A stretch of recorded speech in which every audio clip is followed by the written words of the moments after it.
Laisse-toi regarder par le Christ, avons-nous chanté au début de cette messe. Il y a deux regards.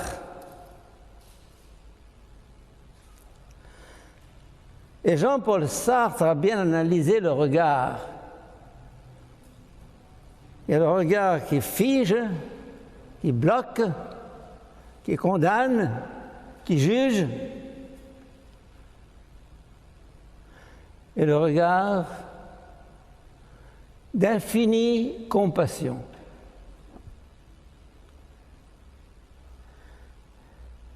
J'essaye de voir comment Jésus a regardé cette femme.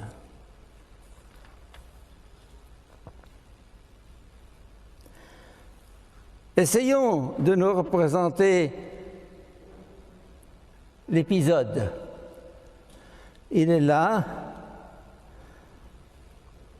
dans le temple, avec la foule autour, et on traîne une femme à moitié nue qu'on jette au milieu du groupe avec les ricanements des scribes et des pharisiens. Cette femme a été surprise en flagrant délit d'adultère. Et Moïse nous a dit de lapider ces femmes, comme ça se fait un peu partout dans le monde arabe, vous le savez bien.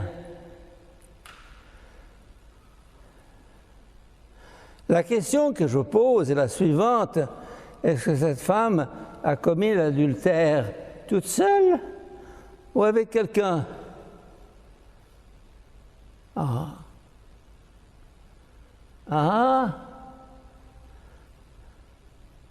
Il y a un homme derrière, non? Où est-il, ce salaud? Non, c'est la femme qui paiera. La femme toujours victime. La femme coupable. La femme, l'homme, dans nos sociétés machistes, est toujours innocent. Bande de salauds. Alors, je reviens au regard de Jésus. Qu'est-ce qu'il fait, Jésus? D'abord, il regarde ces scribes défigurés par la haine. Et Jésus, les ayant regardés, se penche et se met à écrire sur le sol. Certains ont imaginé qu'il écrivait les péchés des gens. Je ne pense pas. Il écrivait pour écrire. Il écrivait pour détourner son regard de cette femme qui a honte, qui est écrasée de honte devant ce groupe, la foule qui est là.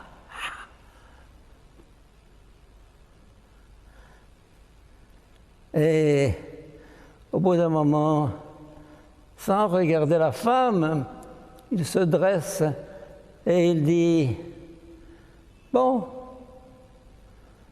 vous voulez la lapider? D'accord, que celui qui est sans péché lui jette la première pierre. Et je pense qu'il a dû faire le tour des regards et des visages qui se sont un à un sentis percés à jour, démasqués, découverts, mis à nu.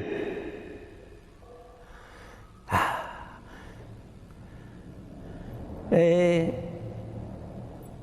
toujours sans regarder la femme, il se penche de nouveau sur le sol et continue à écrire. Alors, les gens ils se savent découverts. Et alors, en commençant par les plus âgés, les voilà qui se taillent l'un après l'autre. Et il se trouve seul, en tête à tête avec cette femme. J'entre dans le cœur de Jésus, ce cœur d'infinie compassion, d'infinie miséricorde.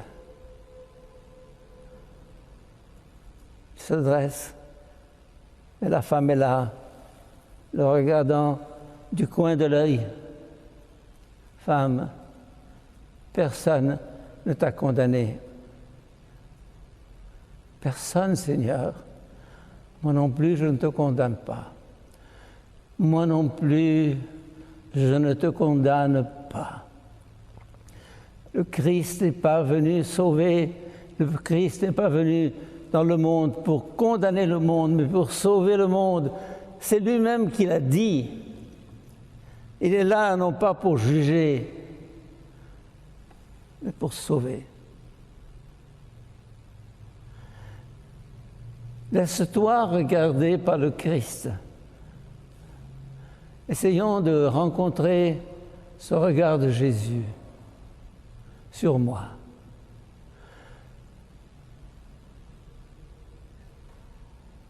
Revenons un peu en arrière et pensons à des situations dans lesquelles nous n'avons pas été très bien, pour ne pas dire plus, où nous étions confus, honteux de nous-mêmes. Moi, j'ai fait ça. Moi. Oui, toi. Alors, tant que je pose ce regard sur moi, tant que je pose ce regard sur les autres, ce n'est pas le regard de Jésus. Vous savez ce que disait Baden-Powell, le fondateur des scouts et des routiers? Il disait, dans l'homme le plus méchant, le plus déchu, le plus mauvais, il y a au moins 5% de bon. Être capable de regarder cette lumière au-delà des ténèbres qui brille dans chaque cœur et dans chaque regard, de dépasser l'obscurité, de croire à cette part de beauté qui brille dans chaque cœur d'homme.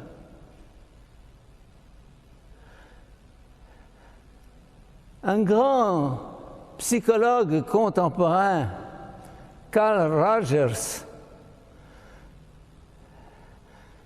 disait dans mon analyse clinique, dans mon expérience clinique, j'ai découvert avec les malades les plus, les plus mauvais, les plus dégradés, les plus déchus, au fond d'eux-mêmes, au-delà de tout ce qui est sale et trouble et mauvais et méchant, j'ai découvert qu'au fond du cœur de l'homme, il y a la beauté, il y a la bonté.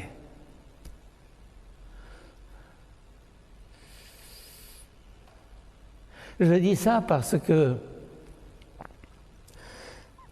toute une spiritualité, des siècles de culpabilisation se sont accumulés pour dire à l'homme, tu es méchant, tu es pécheur, tu es mauvais, tu es laid, tu es pourri. Pourquoi, Seigneur? Pourquoi?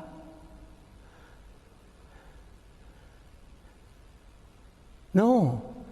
Oui, il y a une couche à traverser. Encore ces jours-ci, dans la voiture, je lisais un livre de Voltaire qui analysait les pensées de Pascal et qui disait, Pascal nous a peint l'homme, Pascal que j'ai en très grande estime et admiration, a peint l'homme comme dans les chaînes, dans les entraves, dans une prison, méchant, mauvais. Et il dit dans sa critique de Pascal, je ne pense pas que je sois si mauvais et si malheureux que M. Pascal le dit. Ben, nous aussi, sachons regarder en nous ce qu'il y a de beau. Au-delà de notre misère, de notre turpitude, quoi que nous ayons fait, cette part de beauté, cette part de bonté, c'est elle qui aura le dessus un jour. Et c'est ce qu'on appelle la foi dans la rédemption. Si Jésus a fait quelque chose, s'il n'est pas venu pour des prunes, eh bien il faut croire que je suis sauvé. Femme, personne ne t'a condamné. Personne, Seigneur. Moi aussi, je ne te condamne pas. Va et ne pêche plus. Amen.